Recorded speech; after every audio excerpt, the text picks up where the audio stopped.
What up, what up, what up? What's up, guys? It's your girl, D Essence, right here on the D Essence Show. Happy Get In Line Wednesday. Thank you for tuning in. And I have such a special guest with me. He is a legendary hip-hop photographer, a former EMS fighter, cancer survivor, has books out and numerous documentaries, pioneer of hip-hop, and from the BX. Joe Conzo's here with me. Thank you, D. What's Thank up, you. baby? Good.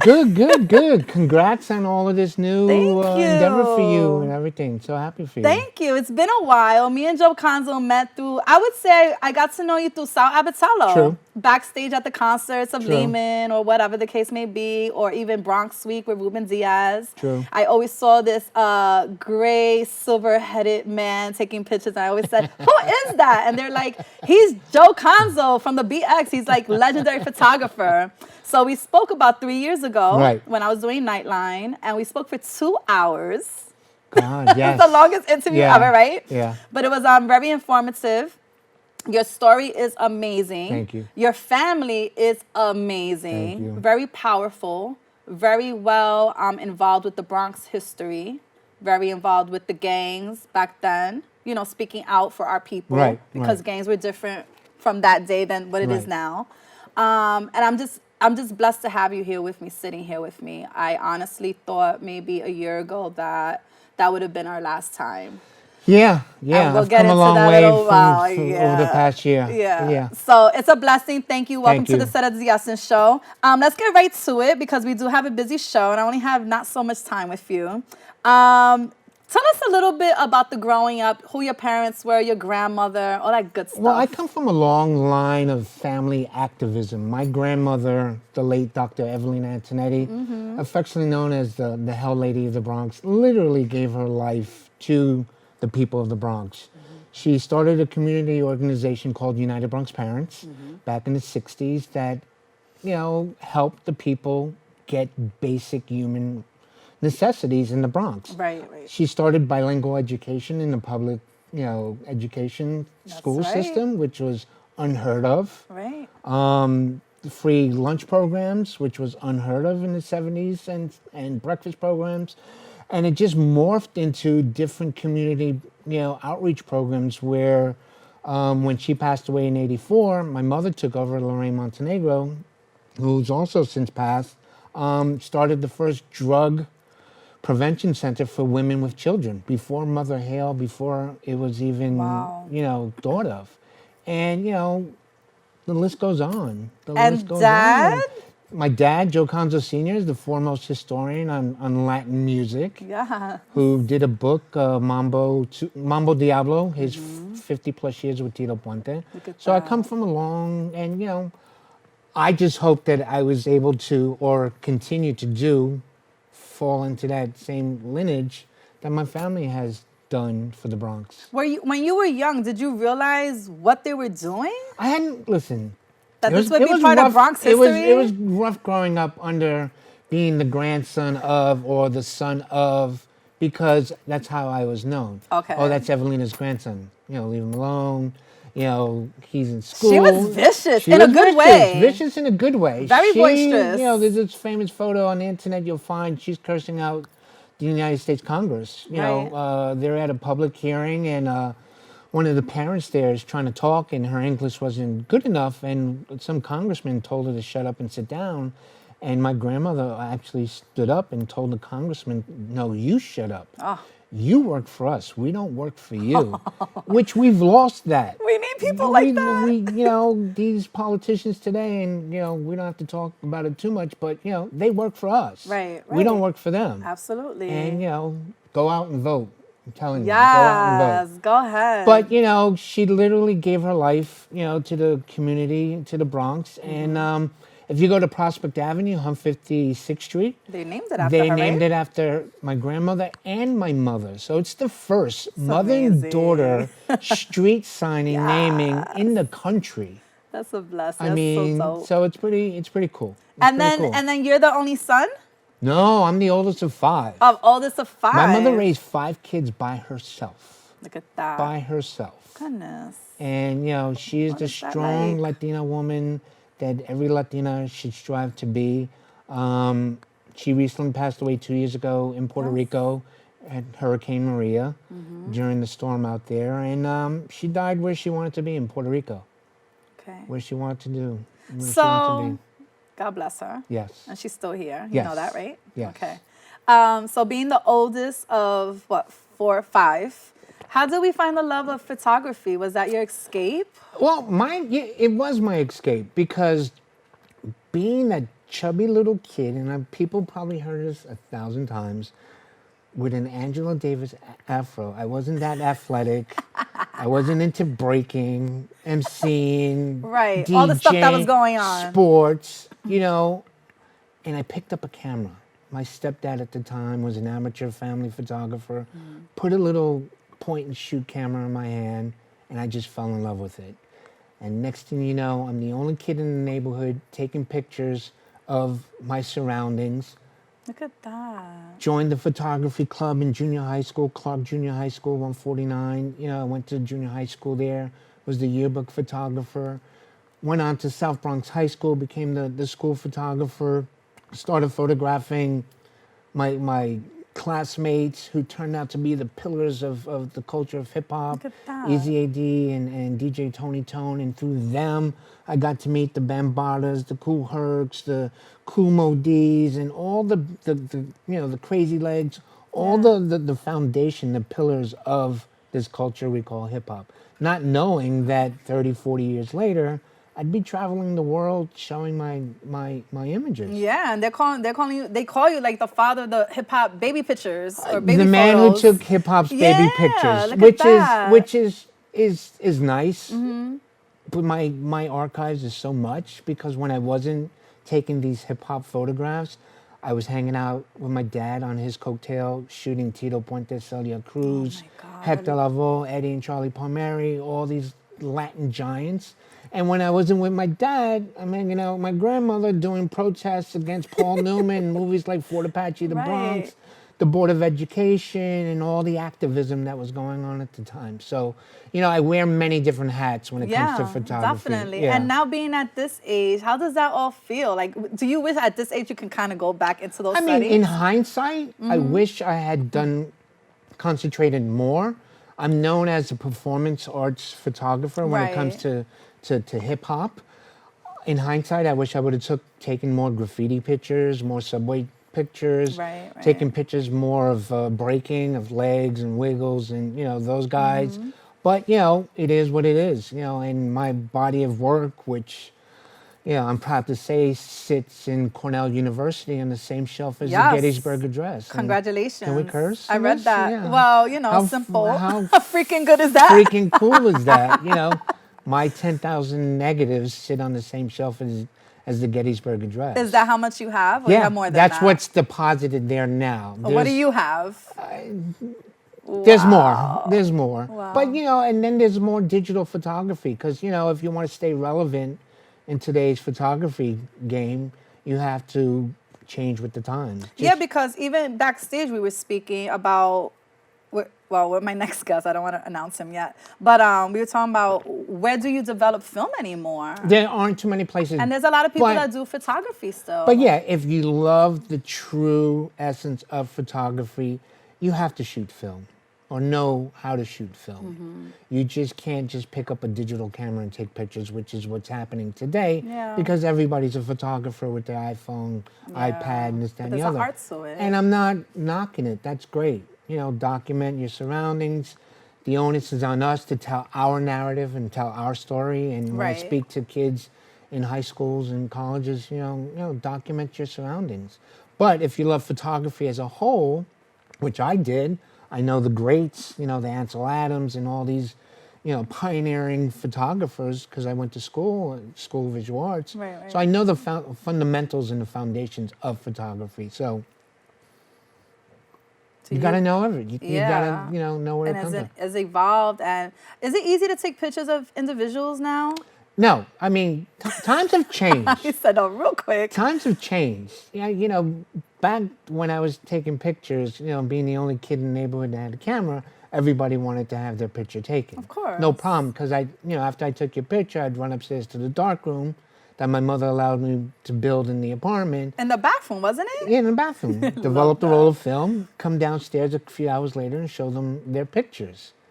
Today, and there was no internet, no nothing. No. And today, you get questioned. Why are you taking, for instance, during the summer, kids are playing in an open pump, playing Johnny on a Pony and this, that, and the other.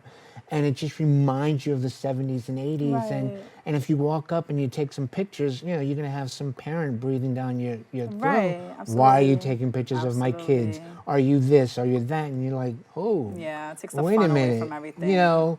I'm a noted photographer. I've done some books, this, that, and the other. And, so that calms the water down. But, times have changed. Do we Times have have a changed. favorite person that you like to take pictures of? A favorite person? Or someone that was fun to shoot? I mean, the Cold Crush Brothers, they, opened up so many doors for me. Grandmaster Caz, Charlie Chase, Tony Tone, Easy AD, JDL, KG, those guys opened up so many doors for me when it comes to the culture of hip hop. Right. And, going to school with AD and Tony Tone, I wouldn't be sitting here today if it wasn't for them dragging me along one night to the T Connection up here on White Plains and Gun Hill Road, seeing them perform back in 78, 79. And that's when I fell in love. I was a disco head at the time.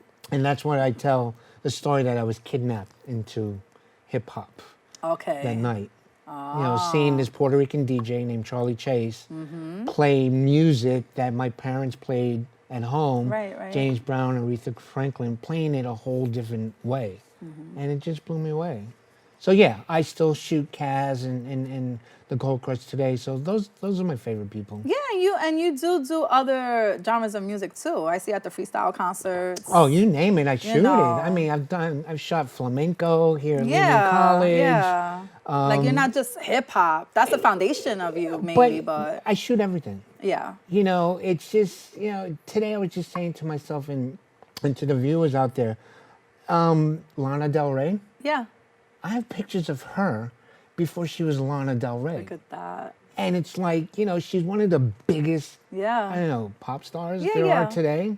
Yeah. And, I have pictures of her when she was just a Bronx student at Fordham University named Lizzie Grant, Look at who that. loved hip hop and tagged along with me a few times down to APT to see, Barbados spin and, That's so cool. and look at her today. So, Yeah. that's why I tell the kids today, that person sitting next to you might be the next Jay-Z, the Yeah, next you never Beyonce, know. this, that, and the other. You never Don't know. sleep, Don't- right? Don't sleep. So we went through the Burning Bronx, which you have a lot of pictures of that can document, right? We got through that. What happened in your life after that? Like, I guess maybe in the 80s. So, I mean, drugs were prevalent back in those days. Yeah. Crack was hitting the street, Yeah. this, that, and the other. So, like, being part of the music scene at the time, I got in the caught up. environment. I got caught up in the sign of the times. Okay. Sold my camera equipment, was homeless for a while, and pretty much lost everything.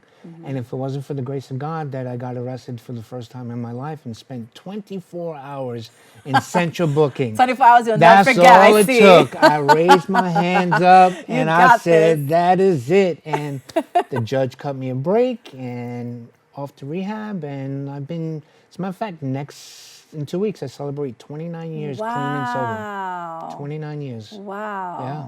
So I know through your history, a lot of people know you as a photographer, but we also consider you a person that is a real life hero. We've spoken about this before. Heroes are nothing but a sandwich. I just retired after 28 years with the New York City Fire Department as an EMT, an emergency medical technician / paramedic / Thank you for correcting me because I said EMS in the beginning. It's Sorry, okay. guys. EMS Yeah. is emergency Yes. medical service. That's a Right. service we work for, but my title was an EMT.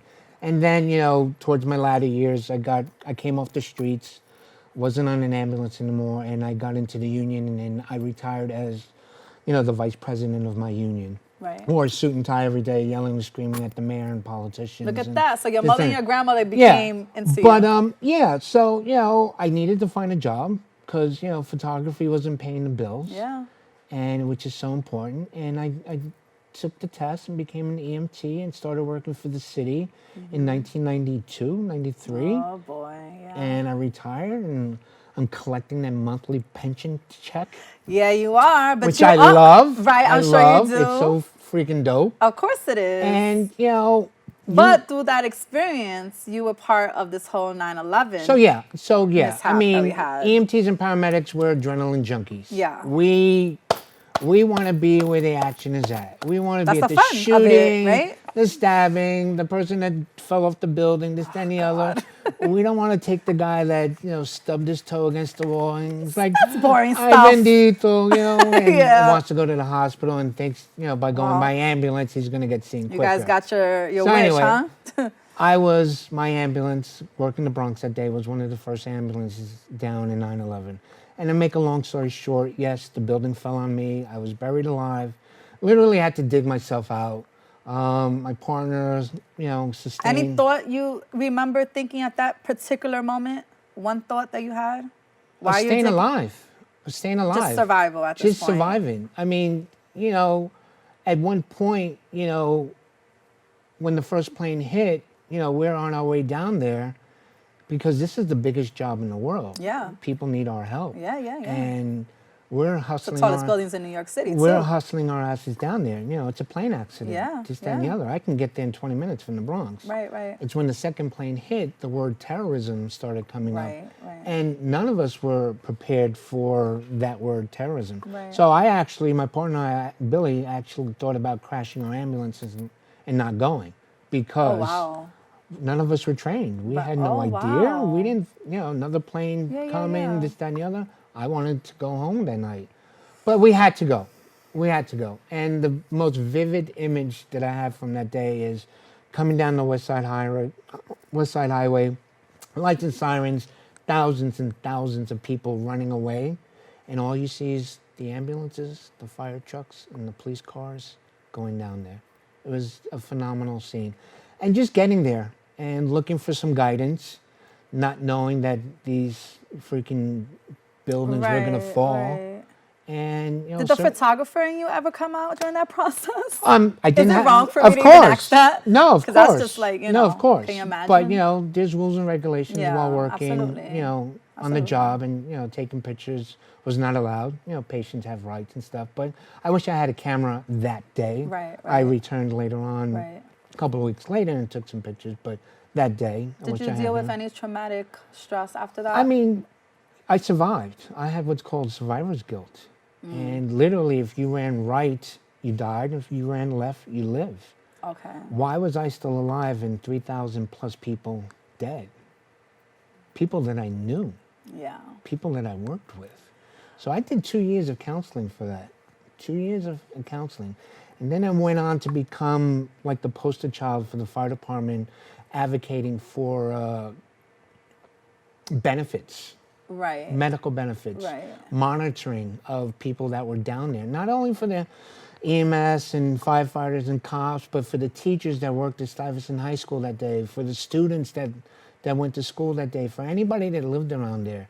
You know, before the 9/11 bill was even introduced, I was part of a coalition of people that were pushing for the Department of Health to monitor people who were down there. Because we knew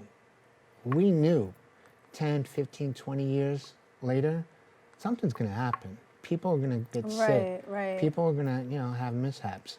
And, you know, I became that poster child and traveled, you know, the country advocating for that. And, you know, not knowing that 6 months after I retired, I came down with liver and pancreatic cancer. Which kind of it did bring our industry and our world and our circle by surprise. It was sad. It was heartbreaking for me. I never wanted to see you suffer. And I'm sorry that you had to go through that, but we're here today. And we saw your journey. You documented a lot of it. We made logos for support, and people worldwide were there for you. It was a life-changing moment in my life. Oh, yeah. Another one. Another one. Right? Another one. But, you know, trials and tribulations make you into the person who you are today. And, I have no problems in speaking about being homeless, being in recovery. You're very 9/11. resilient. You have to be. You Very have to resilient. be. You have to be. And I had no problem in sharing my journey with dealing with pancreatic and liver cancer, because I'm cut from a cloth where if you share a pain with somebody, it's half the pain. If you share a joy with somebody, it's twice the joy. Oh, nice. So, me sharing my journey, which was hard, Yeah. brought people together. Because you weren't doing it for attention or pity I or didn't- anything like that. And I didn't- And I you didn't- stepped back a lot because I think maybe that you didn't want to be perceived as that. I didn't or- need that. I didn't need Yeah. anybody's pity You- or I've no, been of course detailed, this, not. that, and the other. What I got out of that was love and support and people sharing their own stories of either them going through battles or family members going through battles of cancer and other illnesses. And it just brought a community of people together to support each other. Is there one person that reached out that you never would have thought? No, Okay. no. I mean, total strangers reached out from all over the Well, world. that's surprising. From all over Yeah, the world. yeah. I mean, it was just overwhelming Yeah. at points. But, it made me stronger. It made me get through the chemo treatments, the 6 months of chemo that I had to go through. It helped me get through that. Right. And it's been, a journey. Right. A journey. And people that I've known for years shared with me, Joe, I was diagnosed with cancer X amount of years ago and I never told anybody, and because of your story, You gave me the courage to do that. you gave me the courage to do that. Is there, So, we don't have a lot of time, which I hate, but is there one thing that you remember during that time that got you through it? Did you ever think you would not survive it? well, I wouldn't wish chemo on my worst enemy. Okay. Okay. Surgery was a 7-hour surgery. Yeah. Lost over 30 pounds. I kept my hair. I'm You wearing did? skinny I jeans. know. I'm a 57-year-old I man love it. wearing skinny jeans. But You look great. there was moments where, it was not that I was going to not survive, but it was just so hard. Yeah. Really hard. And I got to shout out my wife of 21 years who literally wiped my Beautiful gulo, thank you, Yeah. during that. And my family and, just close friends of mine that checked on me when I didn't want to pick up the phone. But, Got it. just, Crazy Legs and, Tonk Kaz and, I mean. Everybody came together. It was just, no matter what, and that to me is so, I don't care what medication you're on, that's what gets somebody through rough times, love and support. And you have to cherish every moment Absolutely. that you have every day, because tomorrow's not promised. So we're here today. Yes, we're here today. 2020. We're in remission, That's right. right? That's right. We're in remission. You kicked cancer's ass. So far, You told her, "Get in line." so far, Right? so far. What's coming up with you? I know that you're always part of so many documentaries, Hip Hop Evolution, the books. We see your work at Bistros, Hip Hop Restaurant, the Bronx Public, the museums, the Hip Hop Museum that's being built. What's in store for 2020? I know you have a there's book coming so many out. things going on. Any movies on your life? Listen, Tell her all the time. What's going on? April Hernandez and her husband Jose Yes. have been following me around for like 6-7 years, hoping to do a documentary on me Yes. with J.W. Cortez. Okay, I know who he So, is. hopefully that's going to come Such together. a fine man. He is. Another veteran. Wink, wink. Another veteran. It's just, it's just so many things. You can see my work. If you're in New York right now, you can go to the Museum City of New York and see my work on display. You can go to ICP, International Center for Photography, and see my work on display. You can go to... I love that you can go eat and drink and have fun and see your work at all these over the place. restaurants I in the love it. Bronx. You can Yes. go to the Universal Hip Hop Museum at the Bronx Terminal Market and Yes. see my work. If you're in Nashville, you can go to the Nashville Museum and see my work there. If you're in Washington, you can go to the African American museum that just opened up and see my work The there. list goes on worldwide. If you're in Europe, you can go here and there and see my work. Absolutely. So it's just about staying busy and staying true to my roots of photography, whether it's hip hop, Latin music. I have an exhibition opening up at Bregones next month. Nice. So that I'm looking forward to that. What's up with the Latin flavor book? So I'm working on my second book, my spinoff from Burning Bronx, and this one's going to be called. Are you ready for this? Wait, hold on. That even at one point we saw Miss J-Lo sitting in her That's right. dressing room. That's right. That was a good moment. A-Rod must have spent a couple $100 and found a big book on eBay, and gave it to J-Lo for Christmas. That was such an honor. And she shouted me out, or shouted the book out on Instagram. And I must have got about 5,000 new followers a day. But, it's just constantly working. A rolling stone gathers no moss. Okay. So you just got to stay constantly busy. What were you going to say about the Lion book before we have to So I'm working on my second book. Okay. A follow-up to Born in the Bronx. And the name is, I'll say it for the first time publicly, Conzo.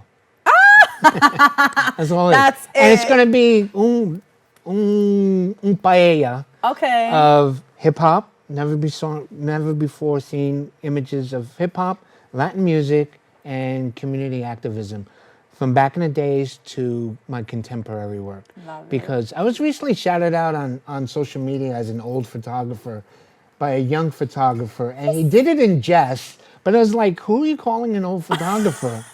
I mean, I'll probably run circles around you, but it's okay. Oh, you're such a competitor. We were part of a group show, and Vanity Fair did an article and mentioned some of the veterans of the show. Yeah. And he was a little upset that he wasn't mentioned because he's from the younger crowd. And I'm like, pay your dues, mister. Who are you calling old here? It's all right. I got photographs older than you. You know what I mean? Yeah. But it's all good. Great photographer. Won't mention his name, but we don't want to get in trouble. Great photographer. And it's like, Papa. Is there anyone that you met that didn't want to get photographed? One person. One person. Quickly, yeah. Okay. You ever heard of the group, the Velvet Underground? Lou Reed? No, maybe that's why. Because they don't let nobody. Lou Reed, one of the biggest rock and roll. Yes. I know him by himself. Yeah. Yes. So I was at an event, got invited to an event, exhibition. He's the star attraction. I'm very humble. You don't want your picture taken. I'm not going to take your picture. But I'm hired to shoot this event. Like, Mr. Reed, can I take your picture? He ignored me.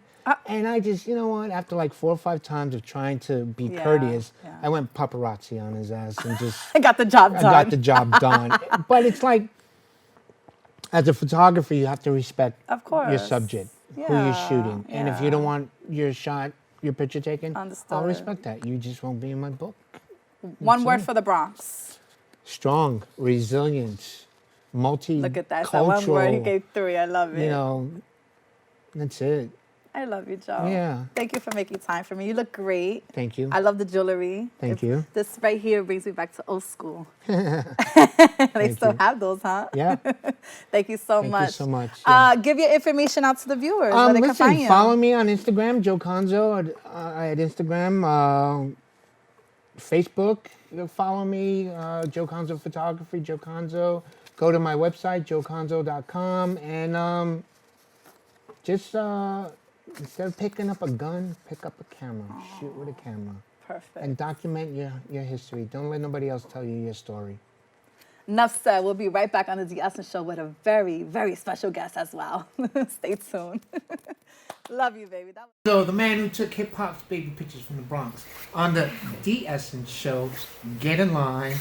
Follow her. Support. Do your thing.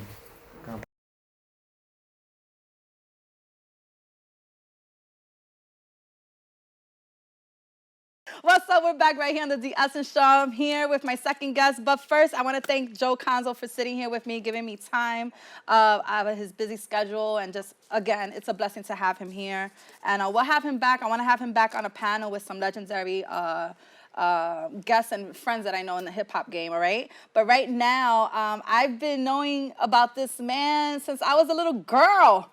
He's the only breaker that I knew back in the day, and now I'm having him here. Thanks to Joe, he brought him along with him, and it's another blessing to be sitting here with this legendary breaker, advocate for Puerto Rico relief, rock steady every single year in Puerto Rico, and numerous videos and games back in the day, movies. There's even a fun fact that we'll talk about later on that I didn't know about, so I did some research. I do want to thank and let him know that it is an honor to be sitting here with Mr. Crazy Legs. Hello, thank you. He's so calm and collective. I love it. How are you? I'm good, thank you. So my staff wasn't too sure who was the second guest, and when they found out it could have been you, there was a lot of excitement going on in here. A lot of research was going on, videos were popping up, music was popping up or whatever, but I'm happy that you're here with me. Thank you. I know that you're very busy. A little bit, it's all right. And Puerto Rico is also keeping you very busy. Puerto Rico keeps me stressed out on a regular basis and happy at the same time. It sounds like us, right? Yeah, basically. So I want to talk to you. We don't have a lot of time, but I do want to talk to you and bring it back a little bit and let our viewers know, like, your upbringing, a little one-to-one with you.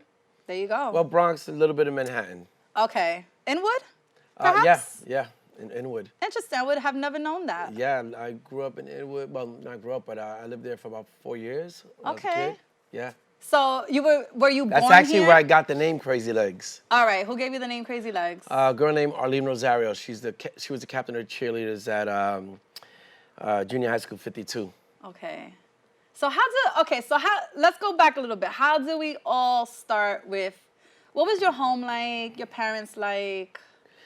Home life in the 70s, let's see, dysfunctional, alcoholism, domestic violence, poverty. At times, you get evicted, you don't have money to pay the rent or whatever, and you're witnessing this as a kid and you're bouncing from place to place. You're having to either be kind of like homeless in a sense, because you're not even staying in your own home anymore. You have to go somewhere, an aunt or friend or whatever. And very uncomfortable. But very typical. I mean, honestly, it's not like I sat during those times and felt sorry for myself. I was a little kid. I just thought that's what life was. Right. You go out, you're on welfare, you come back home, this big yellow sign on your door, eviction. Wow. Yeah.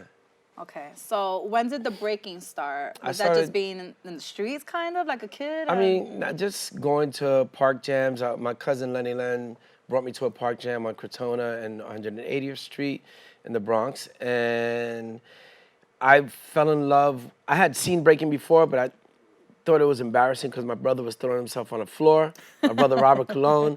But then I went to a jam and witnessed, at the age of 10, everything that was going on, just DJs, MCs, B-boys, B-girls, writers. And I just fell in love with this thing that didn't cost anything except bus fare and some munchie money, some pizza money or something like that to be able to enjoy yourself and developing your skills. My first love is baseball and boxing. So I used to go to Morris Park Athletic Club, boxing gym, and then I also used to play in Pelham Parkway Little League as a kid. Interesting. But all that cost money.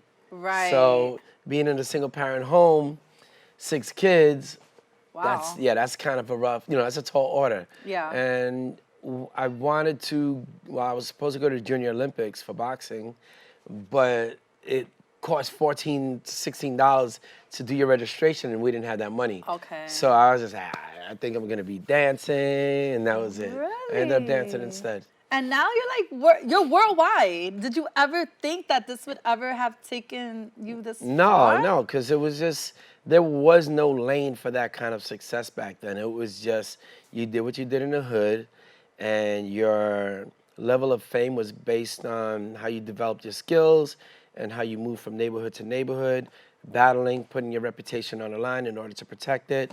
And if you lose, you come back the next week, and you keep going at it, and you just look for competition. Are you happy that finally it's considered to be a sport? No, I don't consider it a sport ever. Okay. I mean, it's... Like they want to add this to the Well, Olympics. it's going to be in the Olympics in 2024 Paris Olympics. Are you any part of that? Not as of yet, but that's years away, so I don't think they really started booking anyone yet. Okay. Yeah, so, I think for me, the important thing about the Olympics is that they maintain cultural respect and integrity for where this comes from. They have a respectable judging system. They put together some sort of ambassadorship program that enables kids who come from the kinds of backgrounds that I come from, where we had nothing, to have a level playing field and opportunity to be part of the Olympics, because that soul and that funk and that flavor comes from people like us. Right. So we it's got to make raw. sure people like us have those opportunities. Boy.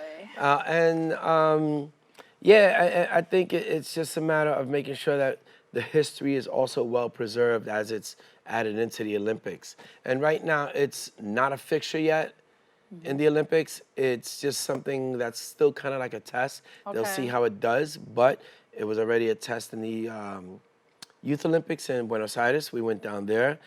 That's when they were doing 3-on-3 basketball as well, and everyone thought that 3-on-3 basketball was going to be, yo, this is it, 3-on-3 basketball. That's gonna be Right. the spot that's popping, and it turned out that the breaking area was popping more.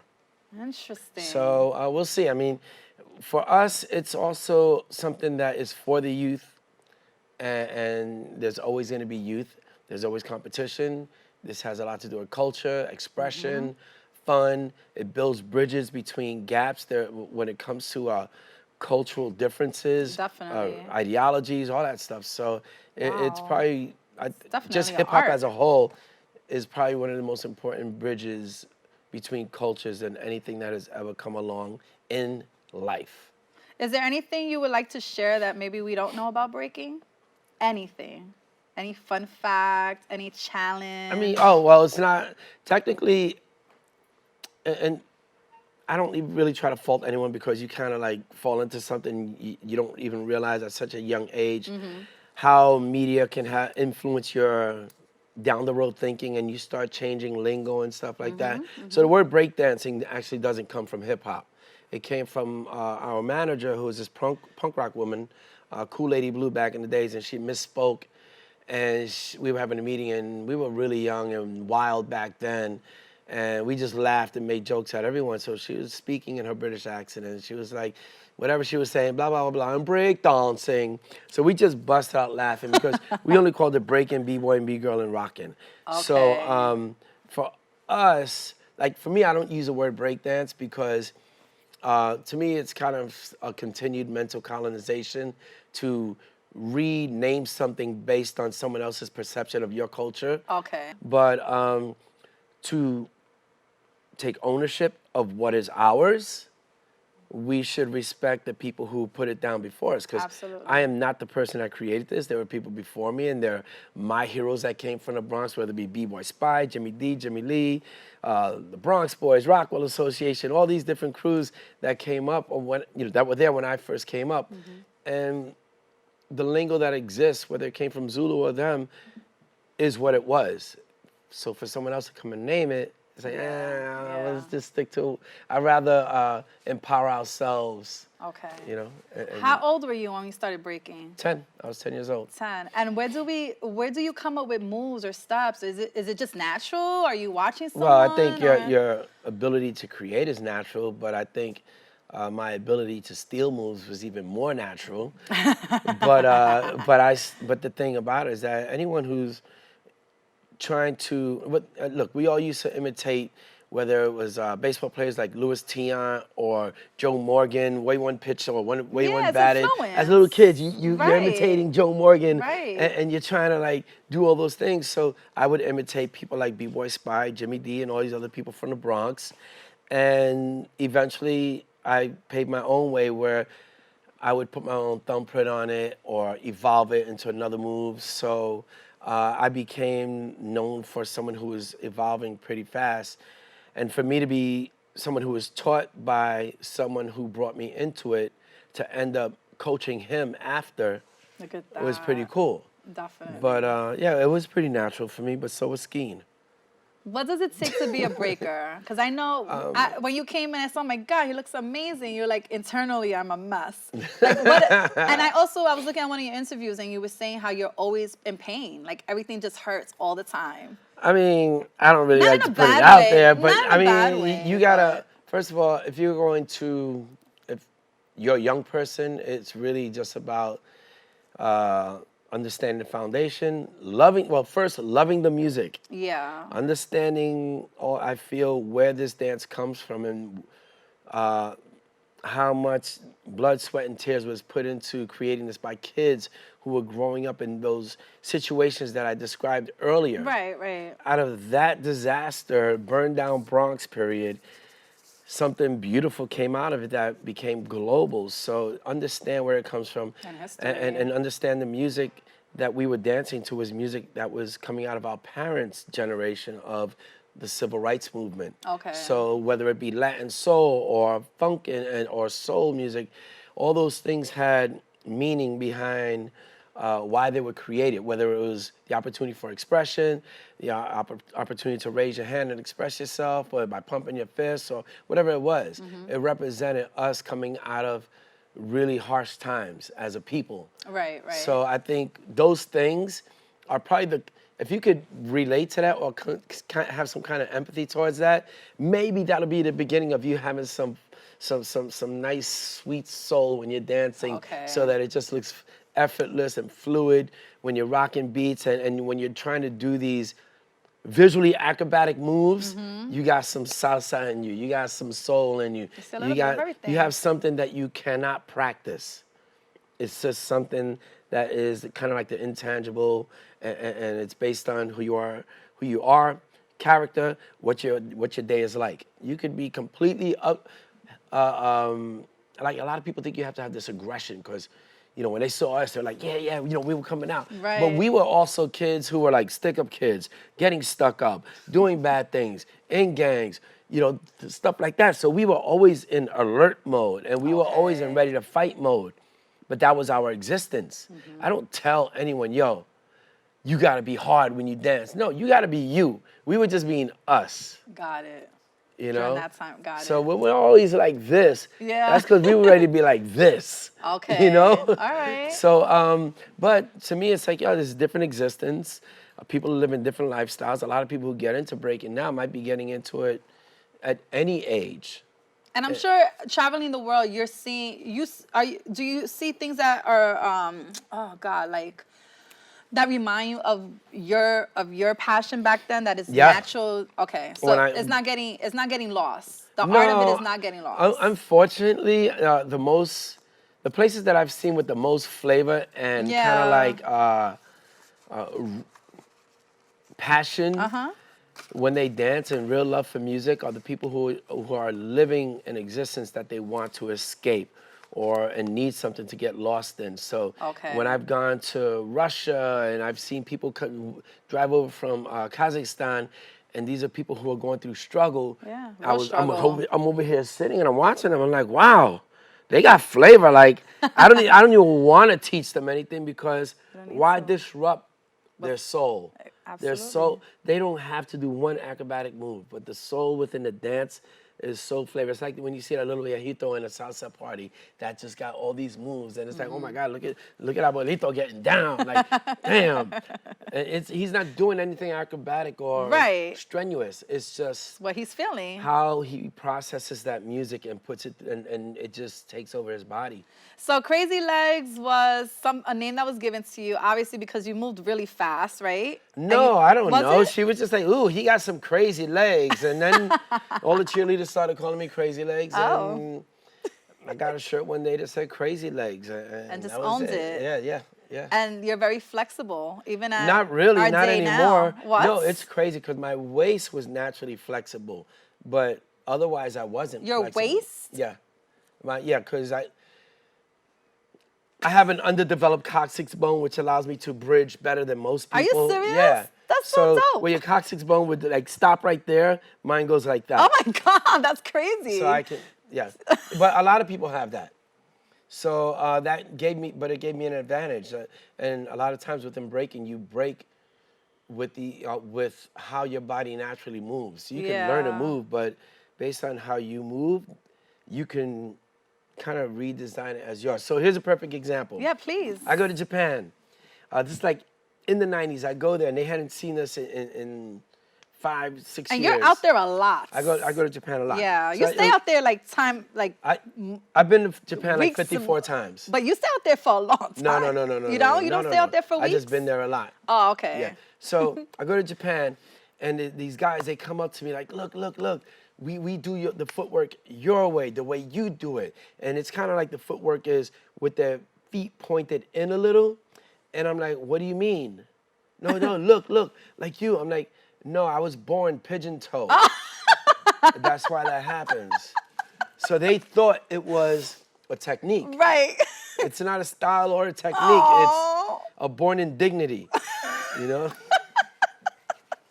So funny. I love it. But That is so it made my funny. footwork look very different. It does. Yeah, It does. so- There was something I saw. I saw a few things, but it looked like you was like a martial artist. It was just amazing how you moved. I was just like, Well, I mean, wow. I don't There know are if they people that are moving way better than me right now. What they're doing right now is so far beyond what we ever did as kids. But at the end of the day, Wow. there's a dope. DNA to it that It's so dope. that set things forward. And even when I did things that I did that were the next level of something that Yeah. existed before, I still use something that existed already. So course. I don't sit around here taking some kind of credit as Right. the father of whatever or the creator of this. Yeah, you don't like to be certain- called legendary either, right? I didn't say that. I said I don't like to call myself legendary because I think that's something that is determined by people who perceive you. I mean, I think anyone who's walking around calling themselves legendary, I don't know, maybe they're watching too many videos of themselves and really Okay. like, oh my God, I love me. All right. We also performed for Queen of England once in your life? Yeah, in 83, Oh, wow. 1983. How was that? Any one word that you could describe it as? I didn't care. Nah. Do you wish you can go back to that moment now? Look, Being grown just to and be mature? honest, that was at a time when we were living a double lifestyle. And I lived in Manhattan, and we were doing some bad things Okay. in Central Park, robbing people and stuff like Oh. that. And I honestly was looking at her jewels, and I was like, damn, I wish I could snatch that I right now. can't. And I know you was that's- really but that's thinking the truth. that. And yeah. but the thing is that the good thing is like that's not me anymore. I've completely changed. I do other things in my life that are a lot more productive. Yeah. And, I take into consideration the youth and Yeah. things that are just good for our community. But You have- yeah. what I was back then was also a product of the environment Of that, or and, you were in, and right. dysfunctional home life. So right now we are retired. But wait, Go when ahead. I say dysfunctional home life, my mother is my hero. Of course. Shiro, okay? Because Is she still living? the fact that none of us are dead and didn't end up as a crackhead or anything like that. Yeah. My mom is still alive, yeah, but my mom is one of the strongest people you'll ever meet, one of Yeah. the sweetest people you'll ever meet, but straight up Bronx girl that will punch somebody in the Yes. face if she has to. I love it. You know? So and she still says crazy things. I and, love like, it. I'll punch her in the face if she says something about my son. Like, you're 70-something years old. What are you talking about? That'll go away. It gets worse as they get older. So we're also okay. So we're retired from breaking, but you are teaching kids. You're around the kids. You're still involved very much, right? Yeah, I'm very much involved. Okay. I just got back from Playa del Carmen from an event called Paradise Battle. Mm-hmm. And for me, I'm the kind of person that is welcoming of the next generation. I don't sit there and say, oh, back in my day, or you should have been around in my Well, day. there is amazing talent and dancers. Yeah, out there, but also I'm seriously. not trying to trample on their path of establishing their individuality, of those discovering the soundtrack of their lives, having their Right. first kiss, and all these things that are important while they listen to music. And if there's an evolution of the dance that changes, I'm not gonna sit there and be like, oh, that's not breaking. Right. For the wrong reasons. Right. If it's not within the essence of the art, I may be like, course. well, I may school them on something, but Mm-hmm. not in a preachy way. Got it. So I try to support them as much as possible. PR. Puerto Rico. Yes. Mm-hmm. You've been at it from the beginning. You've been doing a lot of work. Red Bull has even come on with you. Yeah. Well, I've been signed to Red Bull. Before that, before for Puerto Rico. Well, this is my 18th year being signed as an athlete to wow. Red Bull. And Red Bull's been around that long? Red Bull's been around longer than that. Interesting. Yeah. So I was actually the first person of color to sign to Red Bull. Yes. So a Puerto Rican did it. Yes. And but the thing is that Red Bull is very authentic with their relationships. So even when they first signed me, they're like, hey, we're not just trying to do a one-off. You know, they qualified me and they wanted to make sure that it's something that's a long-term relationship. Absolutely. And some of the things that they've done is get behind me when it came to projects that they felt like, yo, that's cool. Like, he's really sincere about that. Let's back him on this. And the thing is that they're not asking you, push Red Bull, push Red Bull, push Red Bull. You know, all we have to do is Yeah, wear I was the just gonna hat. say that. No, but I wear the, but the thing is that if you would have told me you can't wear the hat on the show, I just would have taken it off. And that's it, because you can't really impose it like that. Right, right. And to be honest, when it comes to how they've been able to enable me to accomplish the things that I've done for the community around the world, as well as in Puerto Rico, I'm proud to rock with them. Between Red Bull, Ways for Water, and Rocksteady for Life, Puerto Rocksteady, we were able to enable 200,000 people to have clean water after Beautiful. the hurricane. Nice. We gave out thousands of solar lights so that people could see in the dark. And that's all through partnerships and stuff like that. And I mean, we gave grants to farmers to get back on their feet. Nice. We supported Sede de Puerto Rico, which deals with autism. Okay. And we helped them to put all their therapeutic and learning tools back into their schools. And this is by crowdfunding and finding out people like, oh, you got money? Oh, you want to do something? And they're like, oh, yeah, we want to get toys for people kids just- for yeah, Three Kings Day. I'm like, everybody no, just- everybody's getting toys for Three Got Kings Day. it. Let's do this let's use that money wisely. That's multi-layered and sustainable. Right. So we did things like that. But there's a whole bunch of stuff. Like, oh, man. There's a lot that we did, and I always forget everything because I'm not Just really some- like sitting yeah. around trying to memorize it. Understood. You know, it's like But you're on to the next. Yeah. And now we're dealing with the whole earthquake situation where, again, first trip, I went out there on my own. As soon as I knew what was happening, I was like, telling my girl, you know I got to go, right? She's like, yeah, I know. Okay. And it's scary because you're going into a situation you've never dealt with. Yep. You don't know the severity of it. Yep. Like, you know, you're going into like ground zero of Things happen while you're there. everyday earthquakes. Yep. And you're like, am I gonna die today? Like, we were Yep. driving, and I'm thinking like, wow, I wonder if this is what it feels like for someone who is in the military and going into an area where they're gonna be shot at. Okay. Except they have a gun. I have no way of defending myself. Understood. You know, so Yeah. it was like, damn, this is a little scary. So, but we got through that. But when you go into that situation, you realize, okay, there's no big buildings around me. I could run out or whatever. You start to figure out your way Yeah, and around you know, this, you're how to standing in survive. them, and you know, thankfully, most of the buildings on that side of the island are, Yeah. you know, one level. Okay. And you just you take your chance. I Thank think you. after Hurricane Maria, I think that was scarier because, you know, coming out of there with Zika, PTSD, watching one of our friends almost go over a bridge because they backed up over a bridge that had fallen out, wow. and all of us trying to level out the car Oh, so that they wow. could pull out, and like That's you know, I'm like intense. looking, I'm hanging off the door with my feet Wow, on the ledge really? of the door, yeah, because we have to drop our weight, and everyone's trying to level my out God. an SUV, a Suburban, and we're no Explorer. So I'm looking at these two young guys that are they're part of the camera crew, and they're younger dudes, and to me it's like, yo, I grew up in the hood, so I know when there's danger, and I know Right. when I'm gonna think quick or whatever. And these dudes are just like, you know, coming from humble pie, you know, suburban Yeah, areas, yeah. who knows where. And I'm looking at them, and I felt so bad because I saw the fear in their faces. They were frozen. They didn't know what to do until we leveled out, and they were like, hit the gas. That is so Yeah, scary. it was crazy. You hear people screaming all over the That's place. crazy. But yeah, but it's Wow. not, all that stuff is crazier, but it's not crazier. Like even me going into an earthquake zone with my friend Jamie Harper, it's not crazier than the people who can't leave after Right. the mission is done. Right. The people we're helping are there every single day living that nightmare. And all we can do is try to make the nightmare a little bit more comfortable by providing tents, solar lights, portable toilets, outdoor showers, The necessities. things like that. You know, yeah. adult diapers. You know, Wow. supporting people who are bedridden. Wow. And just trying to make it a little bit easier. But now, Thank you so much for next your help. phase, yeah, thank you. Next phase is supporting educators who are out teaching in like wedding tents. Yes, I've Kids seen who that. I are saw that displaced today. from their schools. Yeah. And now they're learning outdoors. Yeah, So I'm learning, shout yeah. out to the Bronx Brewery. Yes. And the Salsa Project. Yes. They just helped to raise a bunch of money for us.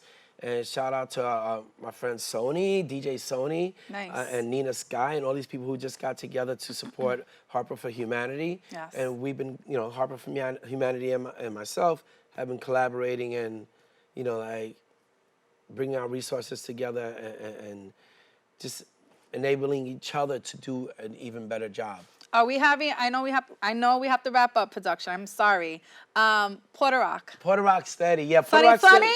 Yeah, I've been dying to get out there. Yeah, Puerto Rock Steady 2020. Well, Puerto Rock Steady started 8 years ago, this summer, and I started it to just basically support economic development on the island, as well as be able to make donations to like the Boys and Girls Club or whatever, farms, things that don't get the kind of help that they really need.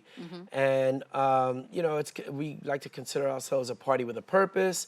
Yes. Yeah, it's like we have these volunteer efforts that lead into Puerto Rock Steady, and then everyone just like, it's kind of like you celebrate yourself, but it's like a feel-good vibe. Like, you know, we came here, we're supporting the economy, we did something good, now let's party. Of course. Because we're Puerto Rican. Right. I mean, and people come from Japan, Switzerland, UK, people coming from around the world huge deal, yeah. because they feel like, oh, you know what?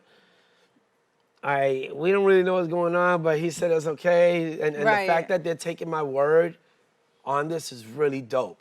Nice. You know, and I appreciate that. And people can check out PuertoRockSteady.com Yes. or follow Puerto Rock Steady on Instagram, and someone from the staff, if you have questions, they'll get back to you. Okay. One quick fun fact through my research before we close out. Flashdance. You're so I already tired know. of it. Yeah, I doubled for Jennifer Beals and at the end of Flashdance. It looks like she's spinning on her back. It was me in a leotard and wig and tights and capizios. And yeah, And look, the movie's a legend. but It's that a was rough classic. for me. Yeah, but that was rough for me as a Puerto Rican kid from the Bronx who was just getting peach fuzz on his mustache, and now they're asking me to shave, and it's like, yo, like I love that's it. the era of mustaches, the '80s porn stash. I didn't even have full-blown '80s porn stash love yet, it. and they're already having me shave it off. Well, it was worth it. And Yeah. it's such a fun Yeah, it was fact. dope. Is I there mean- anything else you did that we maybe not know? One thing? One thing I did, I grew up in a for our family, it was difficult, and a lot of my brothers made it out. And I'm very happy to say that my son, and I got to give his mom credit. Yes. My son graduated from Cornell University, Woo! which is cool because my archives are at Cornell with the hip hop collection. Look at production. Yeah, and he has an amazing Congratulations. job. He's a career kid right now. I love it. I Yes. love it. Rocksteady movie, is it coming out? Yes, 2020? Rocksteady. What? No, I signed a deal for a Rocksteady movie, Broadway play, and documentary. Oh, I can't wait. Yes. I'm so excited. Yes. Thank you so much, Lex, for being here. Thank you. I am honored. Thank you, Yes. Joe, once again. Sorry, production, that we went through over, but I'm this sure they'll edit something out. we're good. Thank you guys for joining me right here on the D. Usher Show. I hope you enjoyed some legendary BX natives, legendary hip-hop pioneers. Make sure you tune in each and every week. And if not, you better get in line. It's your girl, D. Essence, right here. Have a good night. Te quiero. Hey, what's up? This is Crazy Legs for Rocksteady Crew, y Puerto Rico. I am on the D Essence Show.